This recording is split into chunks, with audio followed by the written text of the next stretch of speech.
ہمارے لیے آج کی انجیل مقدس بمطابق مقدس لوکا کی انجیل اس کا 17واں باب 26ویں آیت سے لے کر 36ویں آیت تک۔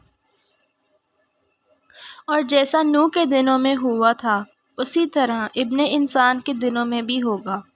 کہ لوگ کھاتے پیتے بیاہ کرتے اور بیاہے جاتے تھے اس دن تک کہ نوح کشتی میں داخل ہوا اور طوفان نے آ کر سب کو ہلاک کیا، یا جیسا لوط کے دنوں میں ہوا تھا کہ لوگ کھاتے پیتے اور خرید و فروخت کرتے اور درخت لگاتے اور مکان بناتے تھے، مگر جس دن لوط سدوم سے نکلا تو آگ اور گندک آسمان سے برسی اور سب کو ہلاک کر دیا۔ ابن انسان کی ظہور کے دن میں بھی ایسا ہی ہوگا۔ اس دن جو کوٹھے پر ہو اور اس کا اسباب گھر میں ہو وہ اس کے لینے کے لیے نیچے نہ آئے، اور جو کھیت میں ہو اسی طرح پیچھے نہ لوٹے۔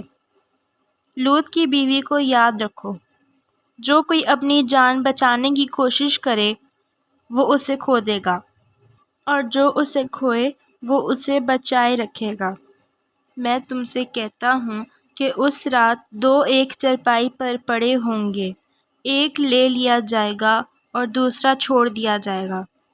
اور دو اکٹھی چکی پیستی ہوں گی، ایک لے لی جائے گی اور دوسری چھوڑ دی جائے گی۔ انہوں نے جواب میں اس سے کہا کہ اے خداوند، کہاں؟ اس نے ان سے کہا، جہاں کہیں مردار ہوگا وہاں گدھ بھی جمع ہو جائیں گی۔ انجیل مقدس کے پڑھے اور سنے جانے پر خداوند کی برکت ہو۔ خدا کا شکر ہو۔ عزیز مومنین، خداوند یسوع مسیح کے زندہ، بابرکت اور جلالی نام میں ہم سب کی سلامتی ہو، آمین۔ آج کے انجیلی اقتباس کا موضوع آمد ابن انسان ہے۔ عزیز مومنین، آج کے انجیلی اقتباس کے وسیلہ سے ہم خداوند یسوع مسیح کی آمد ثانی کے بارے میں سیکھیں گے کہ مسیحا کی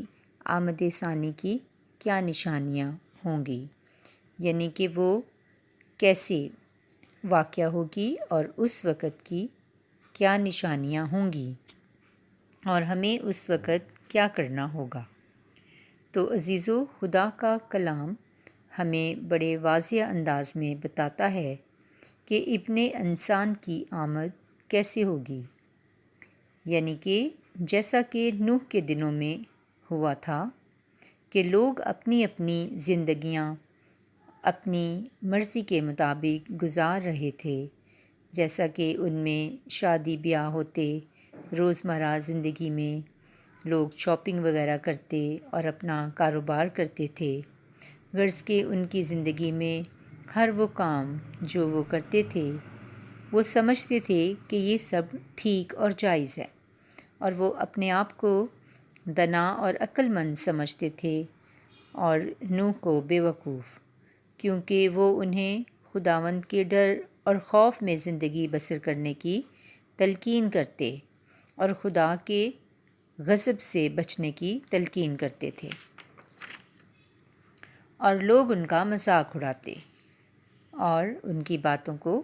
پیٹھ پیچھے پھینک دیتے تھے۔ یہی وجہ تھی کہ خدا کا غضب بھڑکا اور سوائے نوح اور اس کے خاندان کے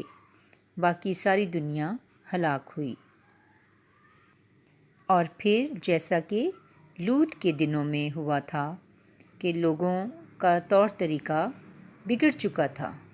اور وہ خدا کے احکام کے منافی چلتے تھے، اور آگ اور گندک آسمان سے نازل ہوئی اور سب کو ہلاک کر دیا، اور لوط اور اس کا خاندان بچا لیا گیا۔ عزیزو، خدا کا وعدہ ہے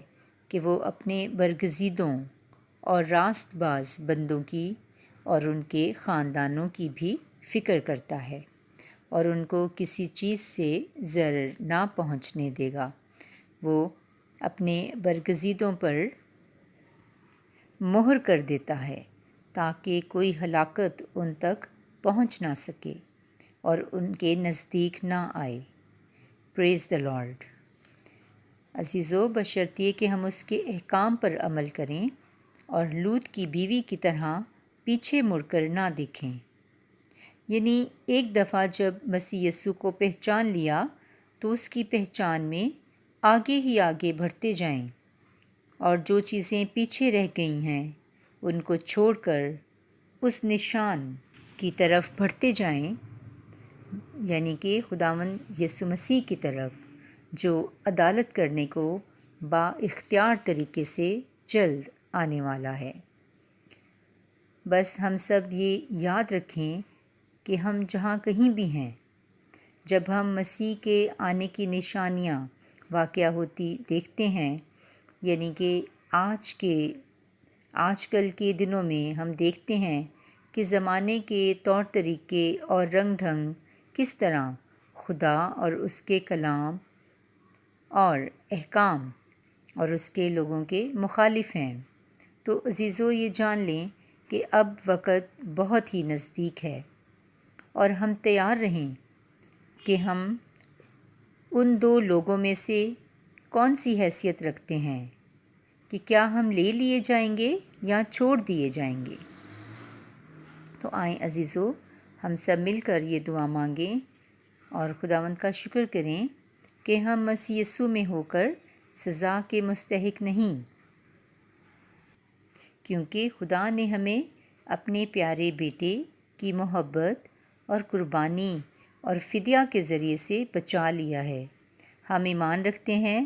کہ ہم بادلوں میں اڑ کر خدا کے بیٹے کا استقبال کریں گے، اور خداوند ہم سب کو اپنی زندگیوں پر غور و خوض کرنے کی توفیق عطا فرمائے۔ آئیں عزیزو، ہم پرجوش طریقے سے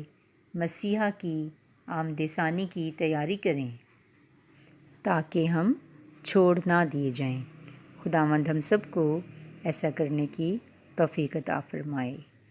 مسیح ہمارے خداوند کے وسیلہ سے، آمین۔